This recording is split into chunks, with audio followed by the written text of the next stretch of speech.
Right, ఇక digital exclusive లో మనం చూస్తున్నాం. పాక్ లో మరో బాంబు దాడి జరిగింది. మనం చూస్తే ఈ పేలుడు దాటికి 7 మృతి చెందినట్లు కూడా మనకు తెలుస్తుంది. మరికొంతమందికి కూడా గాయాలయ్యాయి. అయితే ఈ దాడి వెనుక ఎవరి హస్తం ఉందనేది కూడా పాక్ కి తెలియని పరిస్థితి ప్రస్తుతానికి నెలకొన్నట్లు కూడా మనం చూస్తున్నాం. పాక్ లో గత 2 రోజుల నుంచి వరుస పేలుళ్లు జరుగుతున్నాయి. ఇప్పుడు మరో పేలుడు జరిగింది. ఈ పేలుడులో భాగంగా 7 మృతి చెందారు. అయితే మరికొంతమంది గాయాల పాలయ్యారు. సౌత్ వజీరిస్తాన్ లోని పీస్ కమిటీ భవనంలో ఈ పేలుడు సంభవించినట్లు కూడా తెలుస్తుంది. దీని వెనుక ఎవరి హస్తం ఉంది అనేది కూడా తెలియని పరిస్థితుల్లో ప్రస్తుతం పాకున్నట్లు కూడా తెలుస్తుంది. ఏదైతే భారత్ లోని కాశ్మీర్ లో ఉగ్రదాడి జరిగిందో, టెర్రరిస్ట్ అటాక్ జరిగిందో, ఇక దాని తర్వాత పాక్ లో వరుస ఘటనలు జరుగుతున్నాయి, వరుస పేలుళ్లు జరుగుతున్నాయి. మనం చూస్తున్నాం స్క్రీన్ పైన ఆ పేలుడికి సంబంధించిన విజువల్స్ ఎక్స్క్లూజివ్ లాగా చూస్తున్నాం మనం బిగ్ టీవీలో. ఏదైతే ఆ పేలుడు దాటికి అక్కడంతా చెల్లా చెదురైన ఘటన కూడా నెలకొన్నట్లు కూడా తెలుస్తుంది. నిన్న లీపా లోయలోని మిలిటరీ బేస్ క్యాంప్ లో భారీ పేలుడు జరగడం మనం చూస్తున్నాం. మొన్న లాహోర్ లోని ఎయిర్పోర్ట్ లో మిసైల్ పేలుడు జరిగింది. ఇక ఇందులో భాగంగా నిన్న జరిగిన దాడిలో 10 మంది పాక్ సైనికులు మృతి చెందడం, మొన్న 14 మంది ఆర్మీ సైనికులు మృతి చెందడం కూడా మనం చూస్తున్నాం. వరుస పేలుళ్లు జరుగుతున్నాయి ప్రస్తుతానికి పాక్ లో. ప్రస్తుతం పాక్ ఈ పేలుళ్ళకి సంబంధించి డిఫెన్స్ లో పడినట్లు కూడా మనకు తెలుస్తుంది. ఇదంతా మాస్టర్ ప్లాన్ భారత్ కి సంబంధించి అంటూ కూడా పాక్ లో ప్రచారం జరుగుతుంది. ఏదేమైనప్పటికీ పాక్ లో జరుగుతున్న వరుస పేలుళ్లకి అనేక మంది చనిపోతున్నారు. ప్రస్తుతం పాక్ లో అంతర్గతంగా చెల్లా చెదురైనట్లు కూడా మనకు తెలుస్తుంది. ఈ రోజు జరిగిన ఈ పేలుడికి సంబంధించి, అంటే ఇప్పుడు కొన్ని నిమిషాల క్రితం జరిగిన ఈ పేలుడికి సంబంధించి ఎంతమంది మృతి చెందారు విజువల్స్ లో మనం కూడా చూస్తున్నాం. ఏ విధమైన గందరగోళ వాతావరణం నెలకొందో ఆ పేలుడి సంభవించిన ప్రాంతంలో ఎవరికి వారు వాళ్ళ ప్రాణాలని కాపాడుకోవడం కోసం కూడా ఇది చేస్తున్నట్లు కూడా తెలుస్తుంది. ప్రాణ భయంతో పరుగులు తీస్తున్నారు అక్కడున్న జనం. దానికి సంబంధించిన విజువల్స్ మనం బిగ్ టీవీ స్క్రీన్ పైన చూస్తున్నాం. పాక్ లో వరుస పేలుళ్లు ఎందుకు సంభవిస్తున్నాయి, దీని వెనుక ఎవరున్నారు? నిజంగానే ఏదైతే మనం ఇందాక మాట్లాడుకున్నామో బలూచిస్తాన్ స్వాతంత్ర పోరాటం కొనసాగుతుంది పాక్ లో అని, మరి వాళ్ళకి సంబంధించి బాంబు పేలుళ్లు జరిగినాయా, లేదంటే పాక్ ఆరోపిస్తున్నట్లుగానే భారత్ కి సంబంధించి రంగంలోకి దిగింది, అందుకని ఈ విధమైన మాస్టర్ ప్లాన్ ఒకటి క్రియేట్ చేయడం వల్ల మనకి స్ట్రోక్ వస్తుందని చెప్పి కూడా ఏదైతే పాకిస్తాన్ ఆరోపిస్తుందో దానికి సంబంధించి నిజంగానే పేలుళ్లు జరుగుతున్నాయా, ఈ విషయాలన్నీ అయితే తెలియాల్సి ఉంది. ఇక ఏదేమైనప్పటికీ వరుస పేలుళ్లతో ప్రస్తుతానికి పాక్ లో వణుకు మొదలైనట్లు కూడా తెలుస్తుంది.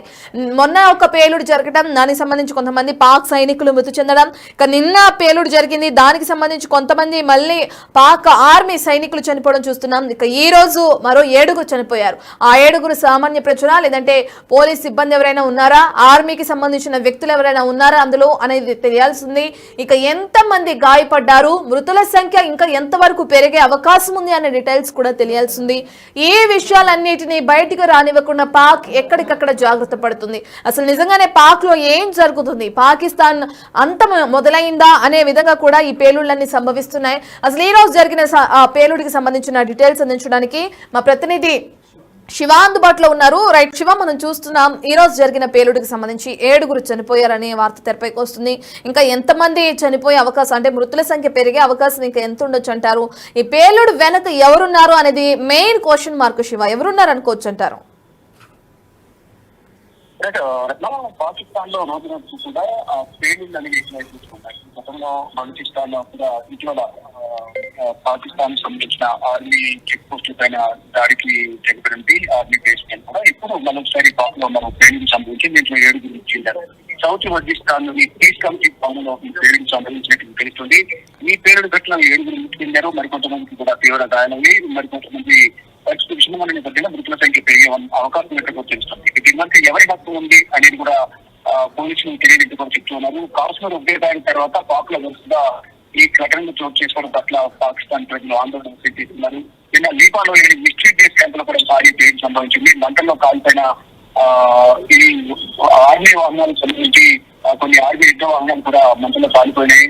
దానికి సంబంధించి నష్టం కూడా వాటిని పరిస్థితి కనిపిస్తుంది. అది పాక్ ఆర్మీ కాన్వాయ్పై బలూచిస్తాన్ లిబరేషన్ బిఎల్ఏ కూడా బాంబు దాడి చేస్తుంది. గతంలో ఎప్పుడైతే ఇటు వైశారం ర్యాలీలో ఇటు ఉగ్రవాదులు పాల్గొంటాయన్నారు, అప్పటి నుంచి కూడా ఇటు బిఎల్ఏ సంబంధించి బలూచిస్తాన్ లిబరేషన్ ఆర్మీ కూడా ఆ బాంబు దాడిలో తెగబడుతుంది పాకిస్తాన్ పైన.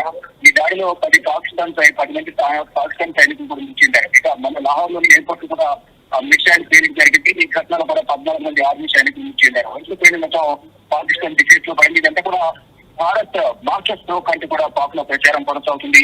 అంటే ప్రధానంగా రంగంలోకి దిగినట్టు కూడా పాక్ లో వణుకు మొదలైంది. ఇక ఏదైతే బైకాన్ వ్యాలీలో ఉగ్రవాదులు కాల్చులు తెగబడిన తర్వాత భారత్ దీటుగా సమాధానానికి చెందించుకునేది దానిలో భాగంగా ఈ చర్యలు పొందుతుందని కూడా దీనిలో భారత్ హస్తం ఉంది అనేది కూడా ప్రధానంగా పాకిస్తాన్ వాళ్ళు భావిస్తున్నారు. అంటే మరోవైపు కవింపు చర్యలు కూడా పాకిస్తాన్ భావిస్తున్న ఈ పాల్పడుతున్న నేపథ్యంలో ఏదైతే కాల్పుల విరమణ ఒప్పందం ఏదైతుందో బోర్డర్ లో దాన్ని 9వ ప్రతిసారి కూడా కాల్పులకు పాల్పడుతుంది, కవింపు చర్యలకు పాల్పడుతుంది. గత 4 రోజులకు కూడా కాల్పుల విరమణ ఒప్పందాన్ని ఉల్లంఘించి పాకిస్తాన్ బోర్డర్ నుంచి ఇండియన్ ఆర్మీ చెక్ పోస్టులను టార్గెట్ గా చేసుకుని కాల్పులకు పాల్పడుతున్న నేపథ్యంలో ఇప్పుడు బల్చిస్తరేషన్ ఆర్మీ కూడా ఇటు పాకిస్తాన్ సంబంధించిన సైనిక స్థావరాలపై దాడులకు పాల్పడుతున్న నేపథ్యంలో అంటే 2 వైపులా కూడా దాడి కొనసాగుతుంది. ఇది బల్చిస్తాన్ లిబరేషన్ ఆర్మీ మరియు భారత్ నుంచి కూడా ఏం చేయాలో చేసిన దాడులకు ఏం చేయాలో తట్టుకోలేక దింపలేకపోతున్న పరిస్థితి కనిపిస్తుంది. మరోవైపు యుద్ధం ఎప్పుడు ఉండాలని కూడా పరిస్థితి కనిపిస్తుంది. అంటే ఇటు పాకిస్తాన్ భారత్ సరిహద్దులో వెంబడి కూడా ఉద్రిక్తత కొనసాగుతుంది. ఇటు పాకిస్తాన్ కల్పించేందుకు పాల్పడుతున్న నేపథ్యంలో ధీటుగా భారత ఆర్మీ కూడా ధీటుగా సమాధానం చెప్పిన పరిస్థితి కనిపిస్తుంది. కానీ మన సొంత దేశంలోనే ఈ లిబరేషన్ ఏదైతుందో బలిస్తాన్ లిబరేషన్ ఆర్మీ ఏదైతుందో అది దాడికి పాల్పడుతున్న నేపథ్యంలో కోలుకోలేని దెబ్బ తగులుతున్న పరిస్థితి కనిపిస్తుంది. ఇటు ఆర్థికంగా కుదేలవుతా ఉంది. మరోవైపు ఇటు యుద్ధ సామగ్రికి సంబంధించి కూడా అన్ని కూడా కోల్పోతున్న నేపథ్యంలో పేరుడికి సంబంధించి యుద్ధ ట్యాంకర్లు పేరు చేస్తున్నారు. ఒకవైపు భారత్, మరోవైపు బిఎల్ఏ బలిచ్ లిబరేషన్ ఆర్మీ కూడా ఇద్దరు కూడా 2 రకాల దాడి చేసిన నేపథ్యంలో ఇక ఏం చేయాలో పాల్గొని కాల్చుకుని ఉందని ప్రధానంగా తీసుకోవాలి. రైట్ శివ, ఇప్పటికే ఏదైతే దాడి జరిగిందో దాడి జరిగిన ప్రదేశం అంతా మనం చూస్తున్నాం. బిగ్ టీవీ స్క్రీన్ పైన విజువల్ క్లియర్ గా మనకు అర్థమవుతుంది. ఏ విధమైన గందరగోళ వాతావరణం నెలకొందో కూడా తెలుస్తుంది. నిన్న మొన్న కూడా కొన్ని ఈ విధంగానే పేలుళ్లు జరిగినట్లు కూడా మనం చూస్తున్నాం. అయితే ఏదేమైనప్పటికీ వరుస పేలుళ్లతో పాకిస్తాన్ అంతర్గతంగా ఇంకా క్షీణించిపోతుంది అనుకోవచ్చా? ఆర్థికంగా ఇప్పటికే పాకిస్తాన్ చాలా ఇబ్బందుల పాలవుతుంది. ఇప్పుడు తిరిగి అదే పాకిస్తాన్ లో ఉన్న రాష్ట్ర ప్రజలే ఇప్పుడు ప్రభుత్వం పైన వ్యతిరేకత చూపించడం, ఈ విధంగా వాళ్లే దాడులు చేసుకోవడం అనేది కూడా మనం చూస్తున్నాం. ఈ పేలుళ్లకు సంబంధించి మరి పాకిస్తాన్ ప్రభుత్వం ఏ విధంగా స్పందిస్తుందంటారు శివ? డెఫినెట్ గా మీరు అన్నట్లుగా ఒకవైపు ఆర్థిక ఇబ్బందులు, మరోవైపు బీలే నుంచి దాడులు కొనసాగుతున్న నేపథ్యంలో సైనికులు కూడా ఆర్మీ కూడా అనేక ఇబ్బందులు ఎదుర్కొనే పరిస్థితి కనిపిస్తుంది. ఇప్పటికే యుద్ధ సామగ్రి లేక భారత్ మేము యుద్ధం చేయలేమంటూ కూడా అనేక మంది ఉద్యోగాలకు రాజీనామా చేసి ఆర్మీ చీఫ్ లేఖలు పంపిస్తున్నారు. దానికి సంబంధించిన సోషల్ మీడియాలో వైరల్ అవుతున్నాయి. కొంతమంది ఖరారవుతున్నట్టు కూడా కొంత ప్రచారం జరుగుతుంది.